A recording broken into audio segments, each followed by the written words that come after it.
Hello everyone, I am Dori, I am an English teacher, and today I will give you some basic information about the IELTS academic reading and some general tips about the strategy we follow. The academic reading is the most challenging section of all, and it consists of 3 separate texts. These texts are taken from newspapers, magazines, books, website articles, and they focus on general matters.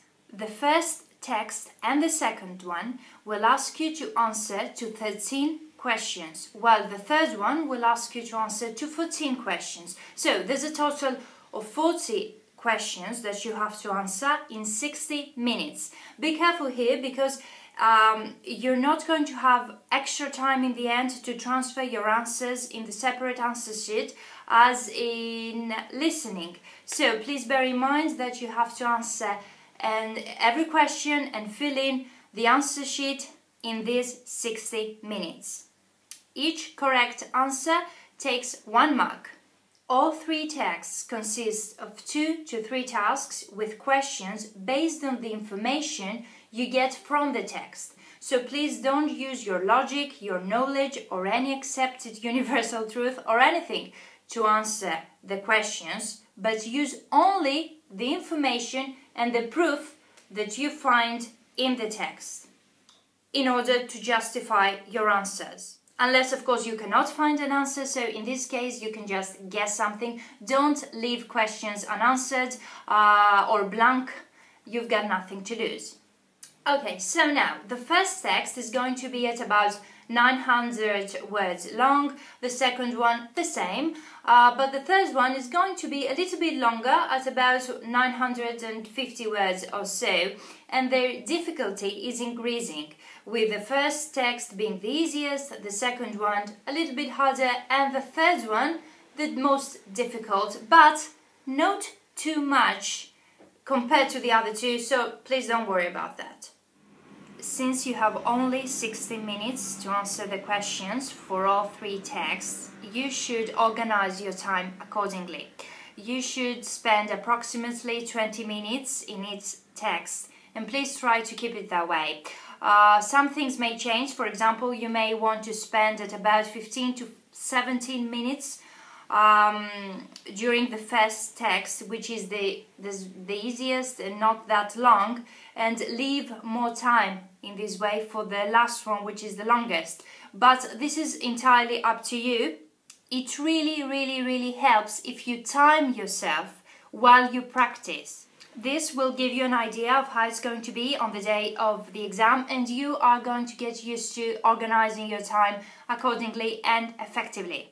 All in all, in academic reading, as you can tell by the name, all they ask you to do is that you should be able to understand academic texts. But not only in terms of main ideas and general information, but also in terms of details, and you should also be able to follow the writer's opinion through the texts, through each paragraph. Now, in these 60 minutes, please do not expect to read every passage word per word and answer the questions. You can't make it, that's impossible. The most challenging thing in academic reading is the limitation of time. But there are certain strategies and tips that can help you with that. Some people suggest that you should start from the questions straight away, see what you are asked to do, and then go and find this information in the texts.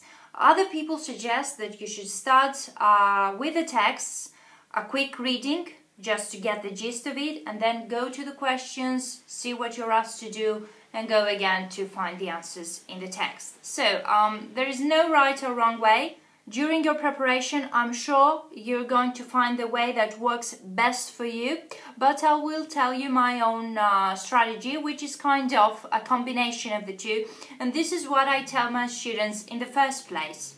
The first time you see the text, 1, 2, 3, doesn't really matter, the first thing you see is the title, a big bold heading, and then a chaos of words and paragraphs here and there, and you know you don't have the time to read everything and you don't know where to start.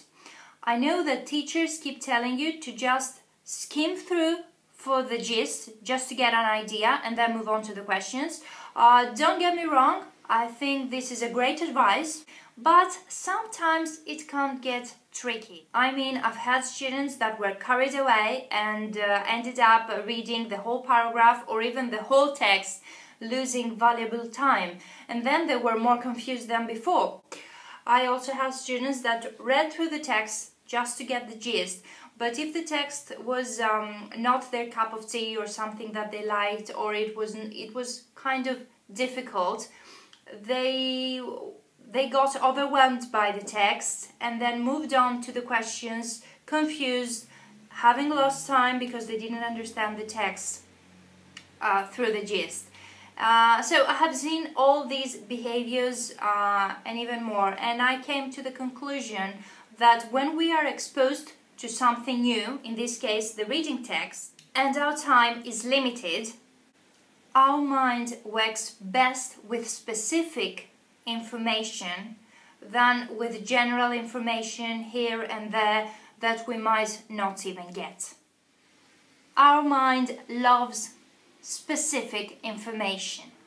And now you're going to tell me, oh, okay, so maybe we should start from the questions without paying any attention to the text, read the questions very carefully, see what we're asked to do, and then move on to the text to find this specific information. Well, I'm not saying exactly that, because let's just say you start from the questions, read them very well through, underline keywords, understand what they ask you to find, and then what do? You go back to the reading text in order to find it. So you start searching for specific information through the paragraphs, and if you don't find a keyword or a paraphrased keywords right away, what do? You end up reading the whole thing again until you find something. Now, I'm not telling you that these two strategies do not work at all. Of course they do work, they're great advice, and they should work for some of you out there. And if they do, please do not change anything or your strategy that you have found that it works best for you, because when we have a team that wins, we don't change it, right? But this strategy that I'm going to suggest is for those of you that haven't found their personal way that works best for them. What I suggest is something in between. For example, when you first see the reading text, just read the title, first things first, read the title to know what the text is about, and then very quickly, almost mechanically, just read and underline only the first 2 lines of each paragraph. Only that. Don't keep reading the paragraph even if it doesn't have a full stop. Just the first 2 lines, and then move on to the next paragraph. The first 2 lines, read and underline them. Believe me, I have seen it with my students. It really works. For example, let's just say that well, this is the reading passage that you're going to see. Nuclear energy is the subject of this passage, and these are the paragraphs. Okay, you just read the title, oh my god, nuclear energy, don't get overwhelmed, and just underline the first 2 lines of each paragraph and read them.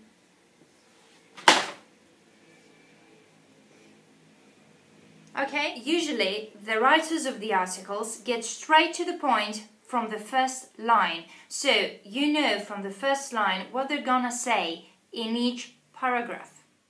So, in this way, you get both the gist of the text and your mind is not overwhelmed through a lot of details, because it has focused on specific information through underlining. Sometimes you even get to see keywords through paragraphs among the words almost instantly. I have seen that. It really works. So after you have read and underlined the first 2 lines of each paragraph, then you move on to the questions. Now, each task in academic reading is going to be different in terms of strategy, but in the following videos we're going to examine in detail each and every task and the strategy we follow. What I can tell you now in general as a tip is that underlining is your friend. When you read the questions and what you're asked to do or find in the text, just underline keywords that will help you find the answer in the text. Okay? After that, you return to the text and try to scan through the paragraphs in order to find the correct answer. You already have an idea of what is going on in the text because you have read the first 2 lines of each paragraph, and so use these lines as a guide in order to find the information you need. Scanning between the lines here is really going to help you. Hopefully our goal is to get most questions correct and be on time. So, recap. First of all, read the title. Secondly, skim through the text very quickly by reading and underlining the first 2 paragraphs, the first 2 lines of each paragraph. Thirdly, go to the questions of each task and see what they ask you to find and underline keywords. 4. Return to the text and scan through in order to find proof for the answers.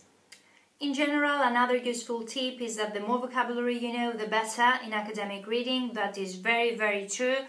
So start enriching your vocabulary by reading English newspapers, web articles, blog posts that, well, of course, they are written in English, magazines, etc.